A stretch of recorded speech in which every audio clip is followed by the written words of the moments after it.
economista Augusto de la Torre. Damos la bienvenida. ¿Me escuchan allá, por favor? Ahora sí, perfectamente, economista de la Torre.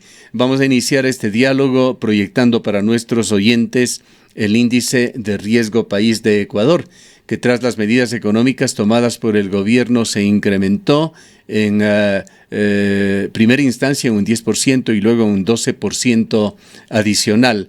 Tenemos el último índice de riesgo país, que rogamos ponerlo en pantalla, que da cuenta que hay una caída en las últimas horas del riesgo país de Ecuador.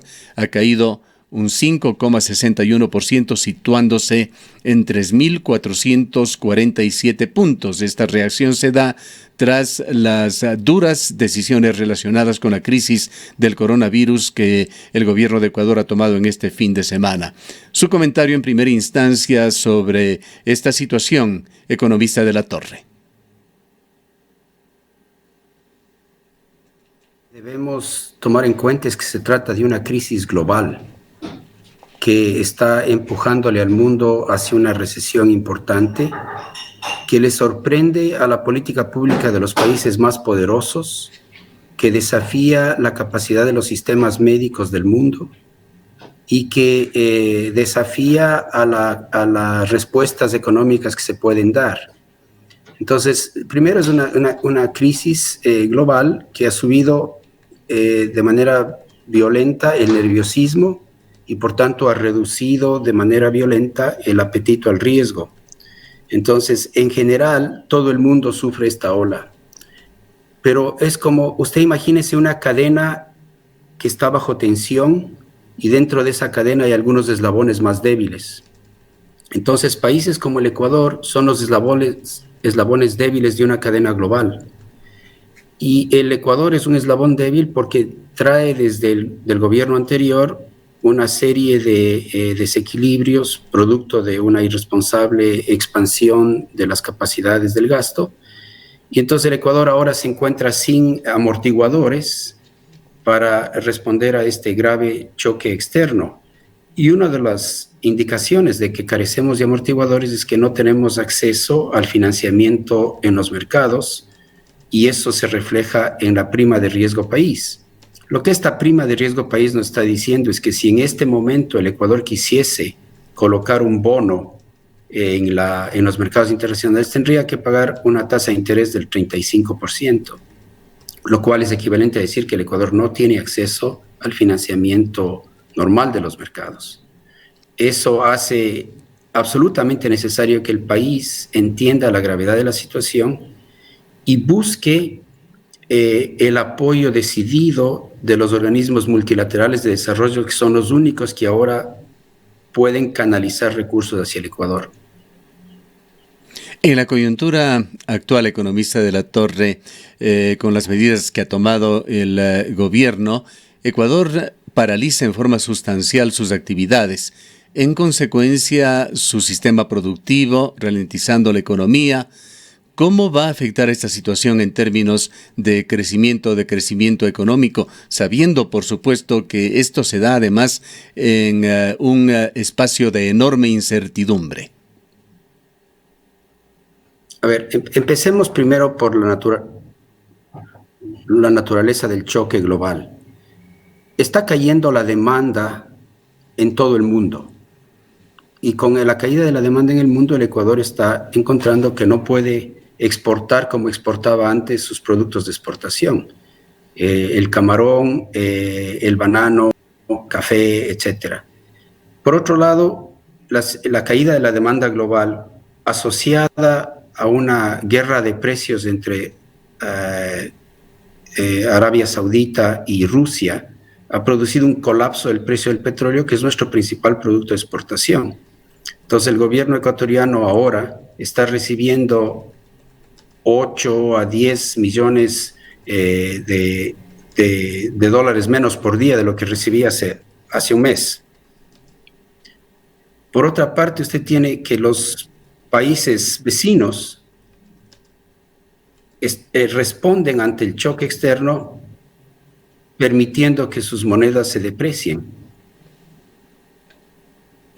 Al mismo tiempo que el dólar, que es la moneda que nosotros usamos, se está fortaleciendo en el mundo por razones del nerviosismo. En momentos de nerviosismo, la gente quiere dólares y eso sube el precio del dólar. Entonces, nos deja a nosotros en una situación muy difícil. Por la parte externa, entonces, se nos están secando el ingreso de dólares. En la parte interna, necesitamos combatir el contagio del coronavirus. Y eso hace que la vida normal se interrumpa, que la gente tenga que quedarse en su casa. Y muchas empresas ecuatorianas ahora ya no pueden proseguir con sus ventas. Los restaurantes cierran, los sitios de entretenimiento se cierran, los gimnasios se cierran. Entonces significa que las ventas se paran y las empresas se encuentran sin recursos para poder pagar los sueldos, el arriendo, sus deudas. Entonces la economía está entrando en una situación de paro más generalizado. Hay sectores de la economía que pueden seguir funcionando si es que no requieren de mucha interacción humana, si es que sus productos todavía pueden venderse y si se pueden organizar en buena medida a través del Internet y otros medios de comunicación. Pero una buena parte de los servicios en particular se están parando. Entonces estamos viviendo una emergencia nacional y global de magnitudes inusuales, extraordinarias y sin precedente. Y ante esta situación de emergencia se necesitan respuestas de emergencia. Y lo que el gobierno ha hecho hasta ahora es un paso pequeño frente a lo que se necesita hacer. La importancia de la política pública se vuelve más grande, más contundente en momentos de emergencia y de crisis. Entonces yo pienso que lo que necesitamos por el momento es que la sociedad le delegue al gobierno y la asamblea le delegue al gobierno facultades excepcionales para coordinar la acción de los ciudadanos, dar respuesta a los problemas que no se pueden anticipar en aras del bien público y de una manera rápida. Entonces yo empezaría por eso. Necesitamos pasar a un régimen de excepción que le dé al gobierno facultades excepcionales. ¿Sería, dada la situación de que es una pandemia y que produce en materia de salud, sobre todo, problemas muy similares en todo el mundo, no en materia económica, no son iguales, pues la situación de cada país es muy diferente, pero ¿sería esta una medida aceptable o que deberían tomar varios países en el mundo, no solamente Ecuador, esto de las medidas o de los poderes extraordinarios que podría asumir un gobierno democrático? Sí, las democracias generalmente tienen en sus marcos legales bien especificadas las circunstancias extraordinarias que le dan al Ejecutivo poderes excepcionales. Y ya se están utilizando en todo el mundo. Las decisiones que están tomando los gobiernos no son normales. Típicamente la gente tiene el derecho a la movilidad. Entonces, por una decisión de bien público se está restringiendo severamente el derecho a la movilidad. Lo hace en aras del bien público. Entonces, en el Ecuador necesitamos lo mismo. Necesitamos que el gobierno pueda pensar en el bien público y tomar decisiones. Necesitamos que las decisiones sean transparentes y que haya un régimen de rendición de cuentas. pero necesitamos hacer el switch a una manera de gobernar compatible con las circunstancias extraordinarias. Su sugerencia, economista de la Torre, sería entonces de que el gobierno ecuatoriano debe ir a un estado de excepción, evidentemente dentro de los límites que le da la propia constitución del Estado. ¿Es esta la principal sugerencia que usted daría? Yo empezaría por ahí, con un régimen de transparencia y de rendición de cuentas, pero de facultades excepcionales. Eso le permitiría al gobierno hacer cosas que van a ser necesarias para pasar esta emergencia sin que la economía colapse más allá de lo necesario. Por ejemplo, imagínese usted el caso de un restaurante que debe cerrar. Los restaurantes pagan sus sueldos, pagan a sus proveedores, pagan el arriendo, pagan los impuestos, siempre y cuando venden. Si cesan de vender, o cierran completamente la empresa y la quiebran, o tienen un marco legal que les permita llegar a acuerdos con sus empleados para conjuntamente tratar de salvar la empresa y evitar la destrucción del empleo y de puestos de trabajo innecesaria. Pero eso requiere un marco temporal que suspenda las comunes y normales en el mercado laboral y empresarial, en donde el objetivo que debe primar es evitar la destrucción de puestos de trabajo y de activos que son de importancia social. Pero si la ley le dice a la empresa, usted tiene que pagar los sueldos aunque no venda, lo que vas a tener es una línea de miles de empresas quebrando y entregándole la llave del negocio al Ministerio del Trabajo. Necesitamos evitar eso. Entonces, necesitamos crear marcos de excepción en el mundo empresarial y laboral. Y el gobierno necesita proveer servicios de arbitraje y de mediación para facilitar estos acuerdos y evitar así la bancarrota en cadena de empresas que no pueden vender. De hecho, hay ya una situación emergente en Ecuador que está afectando ciertos derechos fundamentales, entre ellos el de la movilidad, también el derecho de asociación, de reunión. Pues hay una serie de medidas que, sobre todo desde el punto de vista de sanidad pública, se han tomado, pero hay también medidas de carácter económico. ¿Hasta dónde debería llegar este estado de excepción en su criterio economista? Mire, yo creo que debe ser bastante amplio. Pensemos en otro epicentro importante que puede causarnos graves problemas si no lo enfrentamos rápido. Vivimos en un país dolarizado, de manera que cuando ya no hay dólares, todo se para. Entonces, un sitio que necesita tener dólares para seguir funcionando y ofrecer los servicios públicos básicos, los servicios de salud, los servicios de protección y seguridad nacional, etcétera, etcétera, es el gobierno. Entonces, lo peor que nos puede parar es que el gobierno se quede sin dólares y no pueda ofrecer los servicios básicos para el funcionamiento de la sociedad en esta emergencia.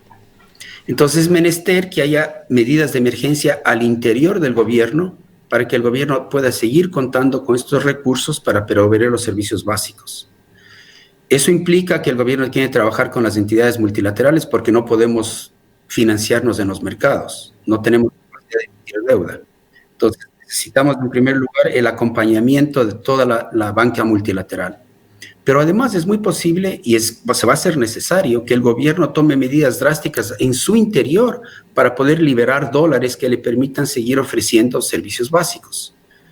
Y yo pienso que, por ejemplo, no nos va a quedar otro río, creo yo, que en vez de despedir a miles de empleados públicos, se haga una reducción fuerte de los salarios del sector público, que puede ser temporal, pero muy fuerte, y que le libere recursos para que el gobierno pueda seguir dedicándolos a los servicios públicos que son necesarios para combatir la emergencia. Medidas de este tipo las tomó el gobierno ya la semana pasada y probablemente son de su conocimiento, pero la Asamblea Nacional ha dicho que no las apoya. Entre ellas está el 5% de pago por el valor de los vehículos por encima de $20,000 y descuentos de hasta el 8% como un aporte de los sueldos de los empleados del sector público por un año.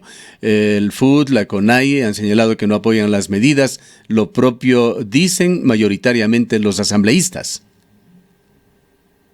Dígales a los asambleístas y a los señores de la CONAIE que por favor nos digan dónde vamos a encontrar los dólares.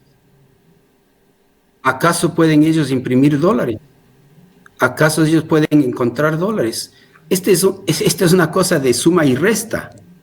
Nosotros podemos gastar los dólares que nos entran, los dólares que tenemos. Y yo pienso que las medidas del gobierno con respecto a la masa salarial y a la nómina son muy tímidas. Creo que vamos a ir a una situación en la que la reducción de los salarios en el sector público tenga que ser del orden del 20%, quizás del 30%, temporalmente.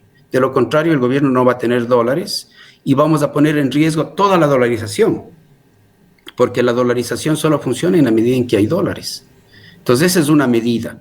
Otra medida, necesitamos dirigir los recursos escasos que tenemos a las prioridades. Entonces, ahora tenemos gran cantidad de recursos que se dedican a financiar el contrabando y a subsidiar a la gente rica a través del precio de la gasolina. Yo creo que es el momento preciso para canalizar ese subsidio hacia el transporte público, que es el que usa la gente, es el que usa el pueblo, es el que usa la sociedad de recursos bajos.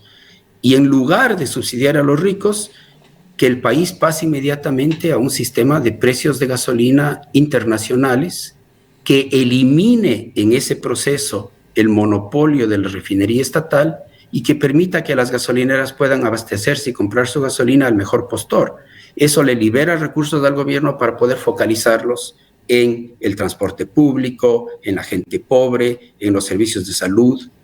Mire, hay personas en el país que van a poder pasar 2 meses en su casa aislados y pueden poder seguir comiendo, viviendo y comprando sus víveres. Y hay personas que no pueden. Entonces necesitamos recursos para asistir a la gente que una vez que sus ingresos se han caído puedan seguir viviendo. Entonces necesitamos de enorme solidaridad social y necesitamos de un uso con una mirada al bien social de los recursos escasos que tenemos. Hay sugerencias de economistas y analistas ecuatorianos en el sentido de que ha llegado el momento para una flotación del precio de los combustibles que empezaría incluso circunstancialmente con valores más bajos que lo que se está pagando en los surtidores de gasolina debido a la caída que se ha dado en el precio del barril de petróleo. ¿Usted coincide plenamente con este punto de vista? Es una de las medidas que en forma inminente debería tomar el gobierno. Inminente. Pero la idea para que sea saludable para la sociedad es que los precios en las gasolineras estén determinados por los precios de importación y que el monopolio de la refinería estatal se elimine, de manera que el mercado de combustibles se vuelva un mercado libre, que el Ministerio de Hidrocarburos se convierta en el regulador que evita abusos al consumidor y castiga abusos al consumidor, pero el mercado de compra y venta de combustibles sería un mercado libre a precios internacionales, a precios de importación. Eso libera recursos, como le digo, para que los recursos escasos que tenemos subsidien o beneficien directamente a los sitios más vulnerables de la economía mientras pasa la emergencia. Esas son las familias pobres, el transporte público, la seguridad pública, los servicios de salud, etc. El subsidio que teníamos hasta ahora al precio de la gasolina era un subsidio nefasto que tenía consecuencias malas sociales por todos los lados, pero difícil por razones políticas, con intereses creados muy grandes en torno al subsidio, el contrabando, incluso el narcotráfico se beneficiaba de ese subsidio. Ahora hay que privilegiar los intereses de la sociedad más amplia y en particular de la gente más vulnerable. Y tenemos pocos dólares con los cuales tenemos que trabajar y debemos hacer uso óptimo desde el punto de vista social de la escasez de dólares que tenemos.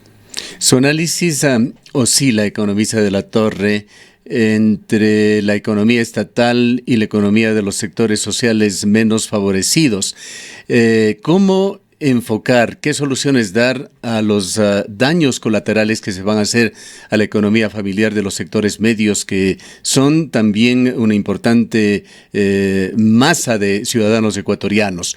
¿Cómo asumir los problemas que se generan en la economía familiar por la falta de actividad que va a imposibilitar el pago de hipotecas, pagarés, tarjetas de crédito, impuestos, pagos al IES, servicio de rentas internas, etcétera? Y en la otra parte, lo que usted señala también, ¿qué tipo de soluciones dar a aproximadamente un 60% de los ecuatorianos que, según las estadísticas, viven al día? Es decir, si no trabajan, no tienen ni siquiera para su alimentación. Sí, este es un problema y no creo que se pueden dar respuestas generales para todos los problemas que vamos a ir enfrentando mientras dura la emergencia. Entonces, por eso es que el gobierno necesita un equipo constante, el apoyo general de la ciudadanía para ir decidiendo con miras al bien común las mejores decisiones que puede tomar. Para la clase media vive de su trabajo, vive de su empleo.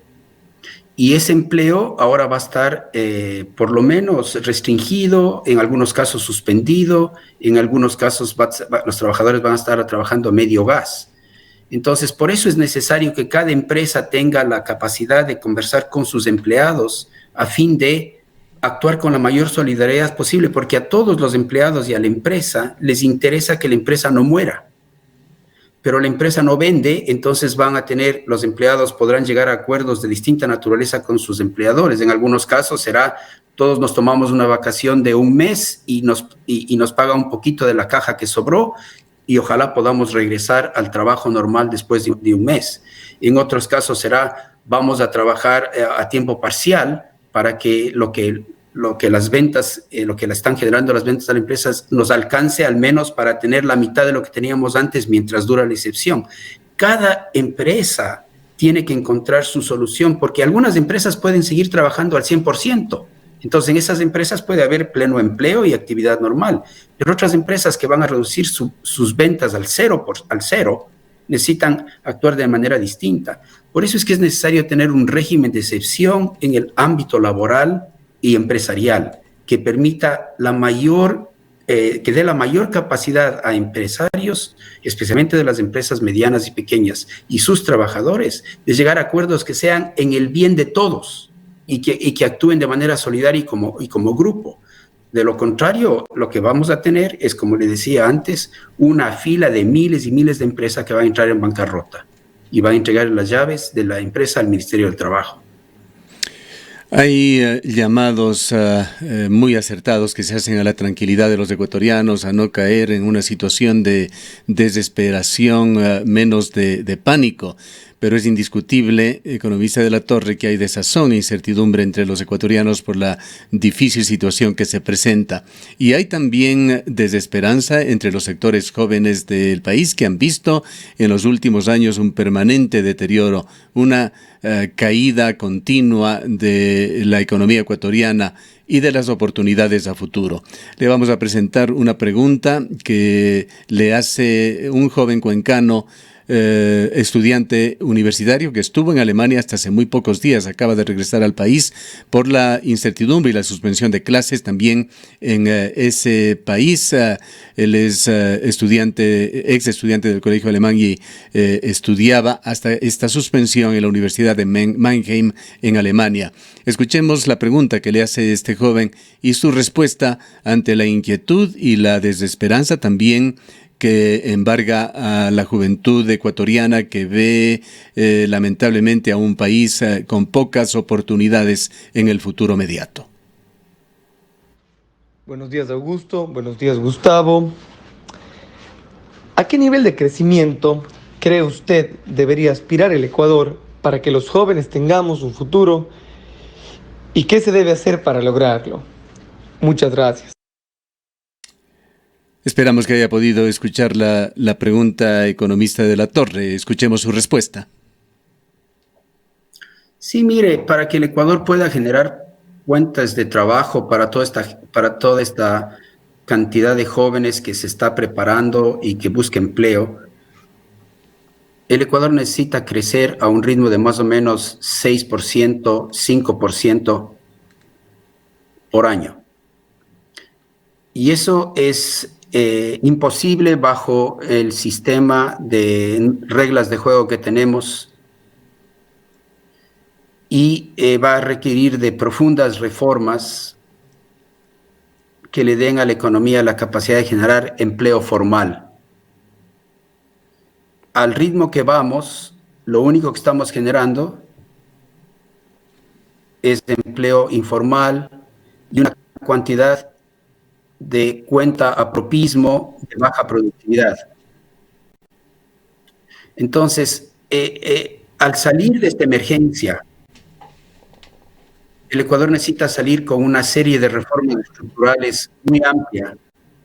Quiere recuperar la generación de empleo, el crecimiento y poder darle a la juventud esperanzas de bienestar. Entonces, a mí me parece que hay que, primero lo que necesitamos es mucho liderazgo a nivel de la política pública, y eso le corresponde al gobierno. La sociedad necesita que alguien le coordine, que le haga ver hacia adelante, que le dé ánimos, que despierte la solidaridad, que despierte el espíritu de cooperación y entendimiento, y que despierte el sentimiento de responsabilidad social.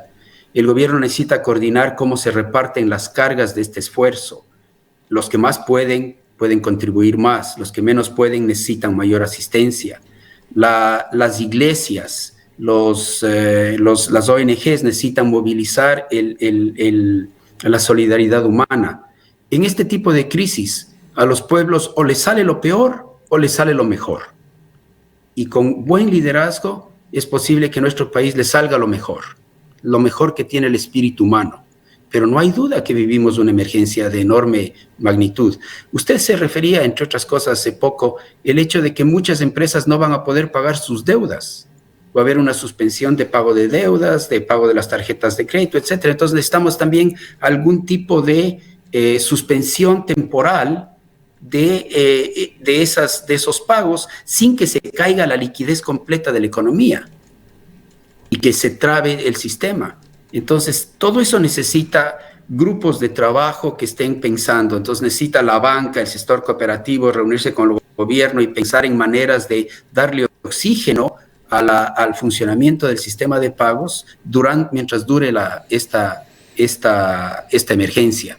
Y nosotros en Ecuador necesitamos pensar en maneras alternativas para conseguir efectos parecidos a los que consiguen los países vecinos cuando sus monedas se deprecian. Entonces, una de las propuestas que a mí me gustaría poner sobre la mesa es la idea de tener un fondo de compensación cambiaria que haga posible circular dólares, contribuciones de los importadores para poder incentivar a los exportadores. Dólares que no pasen hacia el gobierno, sino que se distribuyan al interior del sector privado para, como lo hacen los países que deprecian sus monedas, encarecer las importaciones finales de bienes suntuarios y de bienes de consumo y facilitar y promover las exportaciones. Eso necesitamos pensar creativamente, porque al Ecuador le interesa salir de esta crisis preservando y protegiendo la dolarización. Pero la dolarización requiere de dólares y los ecuatorianos no podemos imprimir dólares. Tenemos que trabajar con dólares escasos y buscar lo que podamos de dólares que vengan de afuera. Muy importante, economista de la Torre, el de insistir en que no es un momento para actuar con individualismo, con egoísmo, tenemos que emular lo que ha sucedido en otros países, como lo ha hecho la China, con su mística confuciana, privilegiando el bien común sobre la situación individual. Nos encontramos en una coyuntura sumamente difícil, y aunque no es una pregunta precisamente sobre economía, pero sí hay un mix entre salud pública y economía al momento, quisiéramos culminar con un mensaje final suyo, pues usted sin duda entiende muy bien sobre estadística, resaltando e insistiendo en la importancia en estos momentos del aislamiento social de los ecuatorianos, expresado en ese hashtag que circula profusamente, quédate en tu casa. Así es. Tenemos frente a nosotros un choque de la naturaleza que, tal vez resentida por el daño que lo hacemos, nos está confrontando con el coronavirus. Nos está obligando a cambiar el estilo de vida, a replegarnos, a reducir la interacción social para tratar de contener este contagio. Y eso requiere que la población entienda la importancia de la responsabilidad social y de la solidaridad social. Y que la sociedad encuentre en estas circunstancias difíciles, en el fondo del espíritu social, este espíritu de cooperación y de responsabilidad.